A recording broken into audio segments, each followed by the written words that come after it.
Hello, everyone. This is our third class, definitely. And in today's class, we are going to discuss about the attitude. Okay. Before starting on the attitudes, let's discuss one of the story of the elephant. So once upon a time, there was a student who just asked one of the zoo coordinator that this elephant is just tied to एक छोटी सी rope से ये बंधा हुआ है आप इसको हटा क्यों नहीं रहे हो ये हट क्यों नहीं रहा है अपने आप वहां से so he simply said him that when he was a baby elephant, when he was a baby, he was not able to come out from that chains that we had or the ropes we tied it for. And he tried very hard. He tried very, very hard during his initial years, but he was not able to. So he has this kind of attitude that he tried that at that time also he was not able to do it, and today also he not be able to do it because he did that thing when he was small and the ropes are very difficult for him to break down and ultimately he has to do his life has to go like this only only some of the gym coordinator will come and they will open and then he can walk and otherwise he has to come back again. So this was his attitude which was built during the years after his all experiences, after all his hard work. He developed an attitude that he cannot break that rope. So, this is your attitude. In the small terms, it's simply your bent of mind or predisposition um, that a person has, and these things ultimately have impact on how person react to a particular object, situation, or circumstances. Okay? So, attitude is something which is not built in a day. It is built in many years. It is built in many years. Definitely, it is built in years, and it is not inborn. Definitely, not inborn. It is born from your own experiences, circumstances, and it is learned. So, in the attitude, you can just remember the story of elephant, and you will be good to go. Now, it is different from the values also, as value is like, for example, if I call your value as loyalty, but attitude is you are being loyal to everything that you face in your life, or you are loyal to your certain values, you're loyal to a person or a circumstances or objects. Okay, it is that is attitude, being loyal every time. Loyal being is a value, but being loyal every time is the attitude. Now, we'll go to the components of attitude. Here we have to follow the ABC approach: affective, behavior, cognitive. Okay, affective, behavior, and cognitive.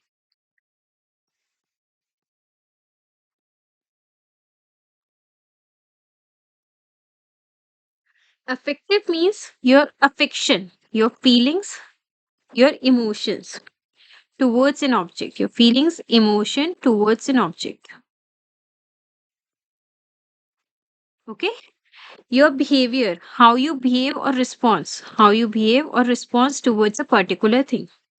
Then your cognitive, what you think, what you believe, what you think, what you believe. Cognition is like your knowledge. When you do something from your um from all the facts in R&D, then you come to some kind of full conclusion. Effective is how you feel towards one thing. Like you do not like smoking. Response, you won't smoke. In cognitive, you know that it is harmful.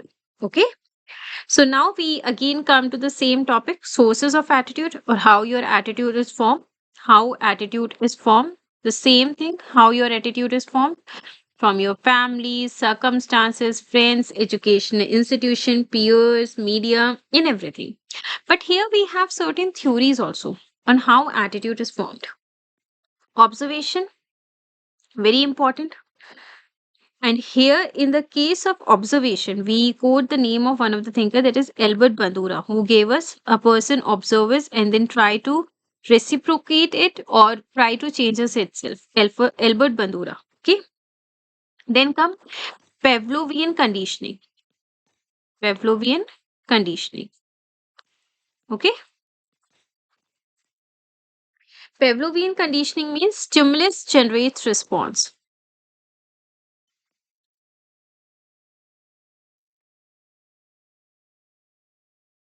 Okay, stimulus generates response. Like, for example, if one of the centers where you fill your form and you're able to clear the exam from it, you will be definitely thinking to go there only and clear your exam from that side.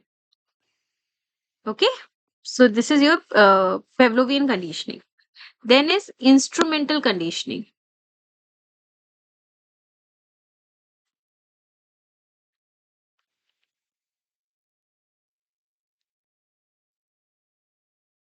Okay, instrumental conditioning means reinforcement theory. If you are appreciated for something, you will try to repeat that thing. If you are not appreciated for a particular kind of behavior or act, then you will not repeat it. Like what kind of response you receive towards your act. Now, uh, factors that influence your attitude formation, simply your own experiences, like in the story of a baby, his own childhood experience. Okay, then comes your cultural norms, what kind of culture you are. For example, we have an attitude that menstruation is like impure in Hinduism, but menstruation is not considered impure in Buddhism. You can visit monastery. So it's like a cultural norm, something which are unwritten, which are unwritten norms. I told you something which are unwritten. Now, people around us, friends, family, peers, colleague, and everything. Different personality, like Gandhiji, who inspired many to go non-violent. People just left the pistols and everything during the non-cooperation movement. If you remember, this is how they changed their attitude. And in today's world, definitely a social media. Now we will definitely go with one more thing is stages in the attitude formation. These all things can come in your exams also, but these things will definitely build your foundation and then you will able to answer the questions by writing these few lines only. Okay. Stages in attitude formation. Your childhood, right? Then comes your adolescent time, and then is your adulthood. For example, if someone says to that today's elephant who is in his adulthood that you can break the rope, and he just tries one more, and it will be changed that the ropes can be broken down. Then, similarly, how attitudes are changed. If you get some facts information like towards section 377 child marriage sati, attitudes were changed, but it was a very long process, people explaining them in everything, your own experiences, right? Your own experiences. For example, your PDCA helps you to know many things, where you were wrong or where you were right. Okay, your research, mistakes, peers, rewards and punishments, these all things definitely matters in changing your attitude. Okay, then we comes factors that influence the attitude change. How there are certain factors that influence your attitude change. Attitude change definitely depend who, what, why. Okay, who means who's the person who is talking to you. For example, if we talk about the twin pits Swachh Bharat Abhiyan, it was an appeal by Prime Minister. Everyone listened to him in a nation, right? And as a result, this was a very successful movement. Or suppose some of the celebrity goes to offbeat location of India and that get picturized and people see that picture, then definitely that will become a very famous tourist spot. So it definitely depends on who, then what they are speaking, content, how they are able to influence. You remember today is a world of influencers, the one who are influence, you are able to influence your view, who are able to convince you, who are able to pursue you, you will definitely get. Then comes your why. This is very much important. Who, what, why. Why the time is there that attitude should be changed? What is the reason for attitude change? Attitude change. Is it the community that wants the attitude change? For example, attitude towards transgenders, they themselves, when starting their own empowerment movement coming forward, the results are much better. So these are the things which depends how your attitude gets changed. So this was a small lecture on attitude, not very big, but this is the whole theory or summary of the attitude that you can use it, and definitely you're able to write a very good answers, because UPSC never ask you what is attitude. In one question, it will be asking you four questions. So it's very good that if you prepare just 300 words on a particular topic and just revise the 300 words, if you find something good in the news and you're able to connect it, just write down it in your notes. Short, crisp, 300 words, and you're good to go. Prelims is definitely very tough nowadays. It's very important to clear it if you want to go again for the things on mains, but it's just be prepared for your prelims, because prelims is the first. Last topic I just remember on the attitude is application of attitudes. How you're able to apply the attitude, right? This is also important. Being a civil servant, what kind of attitude you should have?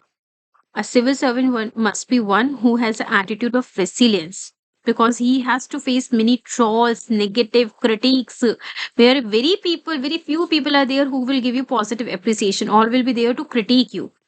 So they should have an attitude of resilience. At the same time, they should be compassionate enough to listen to the people's sorrow and to solve them. They should be emotionally intelligent and should be able to manage their emotions.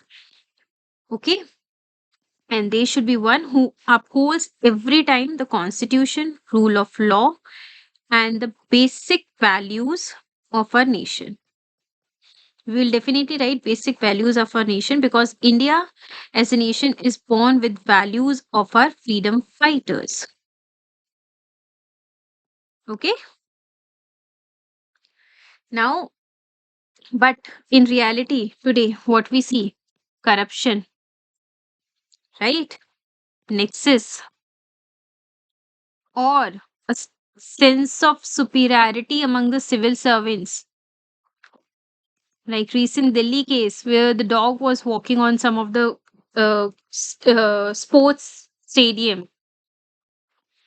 So, what is important to ensure that they have this attitude and this attitude remains in the places? Definitely their initial training, where they are trained. Then again, after some time, again they should win again the training, or there should be some kind of assessments where we know what kind of attitude they are practicing, and actually just training them and leaving them without any response or review or any post review is like a blunder, because you just train a person once, but it's not that they are enough to go. We have to again and like, for example, if I talk about like in corporates, we have every year appraisals, right? So they have appraisal, but that is government oriented, that is very much confidential. But there should be something where we are able to assess that whatever they learn in the training, are they applying it? Every 2 or 3 years we should know, because they are the steel frame of India. They are the one who are managing whole Indian administration. That is a very biggest thing. They are the one who are the owners of the policy. They are the one who are shapes Indian economy, Indian society. They are everything. They are not face, but they are the one on whose basis faces of India are working. Now we have a very good conclusion on the attitude, a very positive. Greatest discovery of time,